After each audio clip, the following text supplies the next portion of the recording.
ခုနှစ်သားမျိုးအောင်တို့ကိုပြောတင်နာလေးတွေပြောခြင်းနဲ့အထက်ကိုင်းပညာရဲ့အထက်ကိုင်းစီအထက်ကိုင်းတွေကိုဖရာတရားပြုလုပ်တာတို့ဝါဒနာပါသူတို့အထက်ကိုင်းကိုလေးစားသူယုံကြည်သူတို့စေတော်ကိုခံယူမဲ့သူတို့တည်တဲ့နာလေးပြောမယ်ဖြစ်နေတာလေးတွေလည်းပြောပြမယ်မြန်မာပြည်မှာထက်ကိုင်းပေါင်း65ကိုင်းကျော်ရှိတယ်အများကြီးပေါ့အထက်မှာဖရာ5သူပေါ့ကိုင်းဝိဇ္ဇာကိုင်းပေါ့ထက်ကိုင်းစစ်စစ်တွေကိုပဲပြောတာနော်ထက်ကိုင်းစစ်စစ်စေတော်ခံယူမဲ့သူတွေတေချာနာထောင်မှာထက်ကိုင်းစစ်စစ်ကိုတာနာပြုလျှောက်လန်းနေတော့စေတော်ကိုင်းဆရာကြီးတွေလည်းရှိပါတယ်နော်ဆရာတွေလည်းရှိပါတယ်ပညာညီကိုတွေအားလုံးရှိပါတယ်အားလုံးကိုပညာညီကိုဖြစ်သတ်မှတ်ပါတယ်ထက်ကိုင်းဟူသမျှကိုပြောတာပါနော်ထက်ကိုင်းစစ်စစ်ကိုပဲပြောတာနော်သဘောပါလားထက်ကိုင်းစစ်စစ်ကိုပဲကျုပ်ကပြောတာကျုပ်ကထက်ကိုင်းစစ်စစ်ကိုမျက်နှိုးတယ်ယုံကြည်တယ်ထက်ကိုင်းစစ်စစ်ဆိုတာခိုင်းနာမည်တွေတော့မပြောတော့ပါဘူးနော်တီးတလောက်တော့ပြောပြမှာပေါ့နဲချင်းပေါ့နည်းနည်းလေးပဲပြောမှာနော်ဖေးဦးမြဟန်ဘိုးတော်ဟန်ပေါ့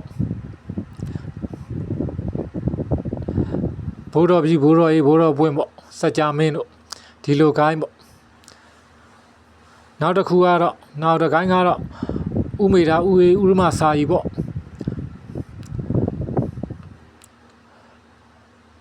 နော်ဝိဇ္ဇာကြီးကိုင်းနေအများကြီးပါနော်မေတော်ကိုင်းနေလည်းအများကြီးပဲ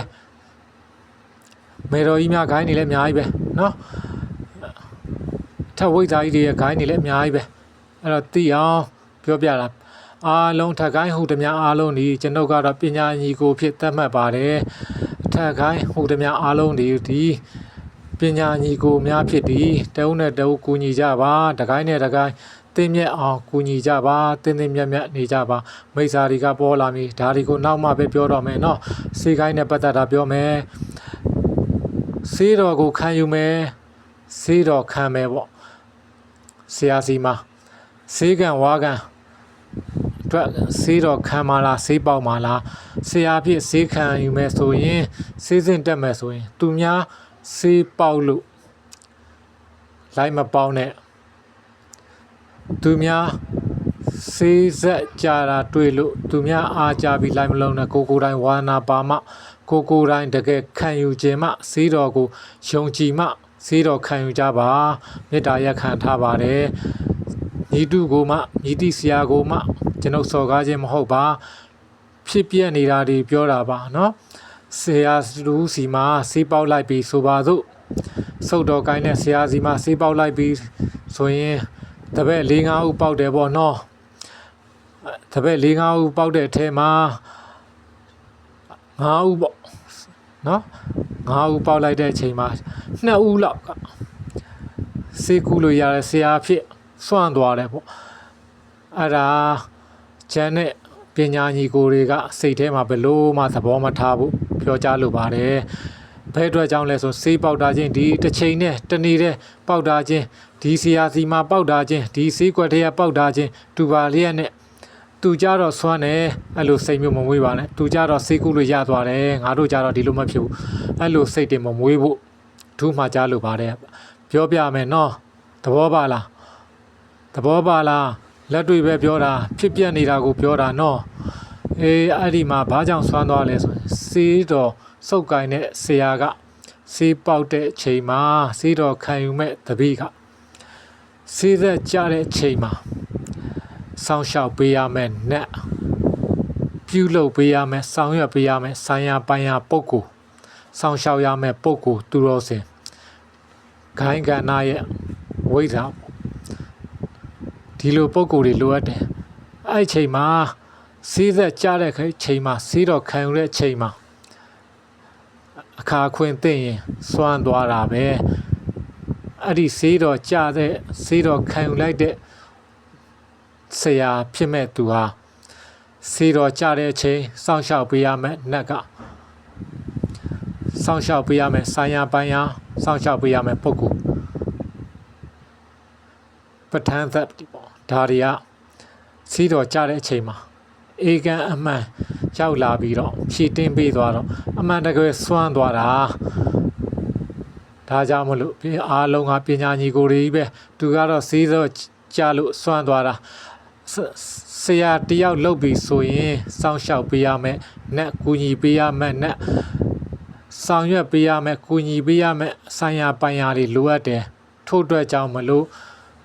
အကျိုးကြောင့်တိုက်ဆိုင်လိုက်ကစွမ်းသွားတာပဲကွာသဘောပါလားဒါကြောင့်အားလုံးထက်ကိုင်းဟူသည်များတို့ဒီပညာညီကိုများဖြစ်တယ်ကိုယ်ကိုင်းကိုဂုံတိတ်ခါကြောက်အောင်မလုပ်မိဖို့အထူးမှကြားလိုပါတယ်မပြင်းမပါနဲ့ကျွန်ုပ်ကမိတိဆရာကိုမှထက်ကိုင်းဆရာဟူသည်များတို့ကိုမပြင်းမပါဘူးကျွန်ုပ်ကိုလည်းမပြင်းမပါနဲ့နော်ထက်ကိုင်းဟူသည်များတို့ဒီကျွန်ုပ်အားပညာညီကိုအဖြစ်သတ်မှတ်နိုင်ပါတယ်ထက်ကိုင်းနဲ့ပတ်သက်ပြီးဆက်လက်ပြီးပြောကြားပေးမယ်ထက်ကိုင်းစစ်ကိုခံယူထားလျင်တကယ်ပတိစိတ်ပါတကယ်လောက်ပါတမရထိုင်မယ်ဆိုရင်လည်းတမရဝိပဿနာဆိုလည်းဝိပဿနာဒါပေမဲ့အဓိကအချက်ကတော့စေတော်ခံယူလို့တာနာပြုလမ်းကိုရှောက်မယ်ခொနသားမျိုးကယ်ဖို့ရည်ရွယ်ထားပတိတော့ပုံမှန်စိတ်ပါသဘောပါလားကျုပ်ကစာတွေ့ပြောတာမဟုတ်လက်တွေ့ပဲပြောတာကွာအဲ့တော့တည်တည်ချာချာလေးတော့လှုပ်ဖို့လိုတယ်ပညာညီကိုချင်းချင်းကိုယ်ခိုင်းရဲ့အထက်ခိုင်းတခိုင်းတဲ့သားချင်းချင်းချင်းတင့်မြတ်အောင်နေပါဒုက္ခရောက်ရင်ကိုညီပါစီဝါရေးပဲဒုက္ခရောက်နော်ကိုယ်ခိုင်းကသူများထင်သေးအောင်မဖြစ်အောင်ကိုညီကြပါတုံးနဲ့တူဖေးမကြပါလို့မေတ္တာရက်ခံပါတယ်ကိုယ်ခိုင်းကိုအထူးထိမ့်သိမ်းကြပါအထက်ခိုင်းဟူသည်မြတခြားဂိုင်းတွေအကုန်လုံးတို့ဒီလဲအထက်ဂိုင်းဟူသည်မြအကုန်လုံးဂိုင်းပေါင်းတော့အထက်ဂိုင်းပေါင်းအားလုံးတို့ဒီလဲပညာညီကိုပြီးသတ်မှတ်ကြပါမပုတ်ခတ်ကြပါနဲ့တုံးနဲ့တူနော်သဘောပါလားအားလုံးပညာညီကိုတွေပါပဲတုံးနဲ့တူကူညီကြပါပညာစေကူတဲ့ကစေကူပွဲမှာပဲဖြစ်ပညာတွေလိုအပ်တဲ့ခါမှာပဲဖြစ်ကူညီကြပါ